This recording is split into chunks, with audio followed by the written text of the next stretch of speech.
Hello everyone, myself Deepika, working as an assistant professor in RPIIT Technical and Medical Campus, Basdada, Karnal. Today in this video, we are going about the preparation of beta-naphthyl methyl ether, that is Nerolin, from beta-naphthol. So aim is to synthesize and submit the Nerolin from beta-naphthol. So chemicals required for the preparation of Nerolin are beta-naphthol 3.6 gram, diethyl sulfate 2.5 ml, 10% sodium hydroxide 20 to 30 ml, concentrated sulfuric acid 1 to 2 drops. The apparatus required are conical flask, glass rod, water bath, measuring cylinder and beaker. These are the chemicals and apparatus which are required for the synthesis of Nerolin from beta-naphthol.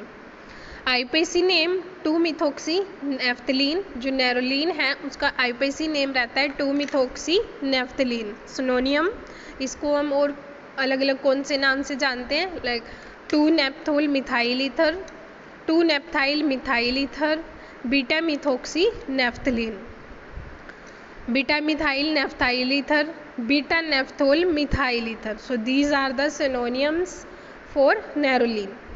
Molecular weight is 158.09 gram per mole, and this is a structure containing naphthalene ring and methoxy group.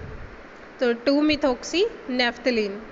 Explanation: beta-naphthol undergoes methylation in the presence of diethyl sulfate and sodium hydroxide to give beta-naphthyl methyl ether, which is also called as Nerolin.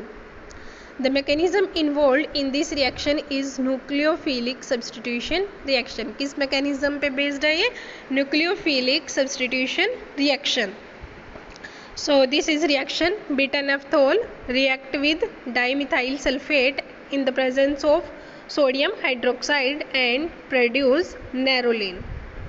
Procedure: take 3.6 gram of beta-naphthol in a conical flask and dissolve it in 20 to 30 ml of 10% sodium hydroxide solution.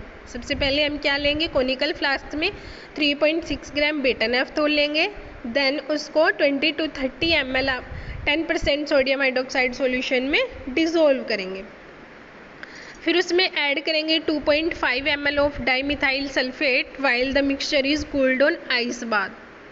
ठीक है.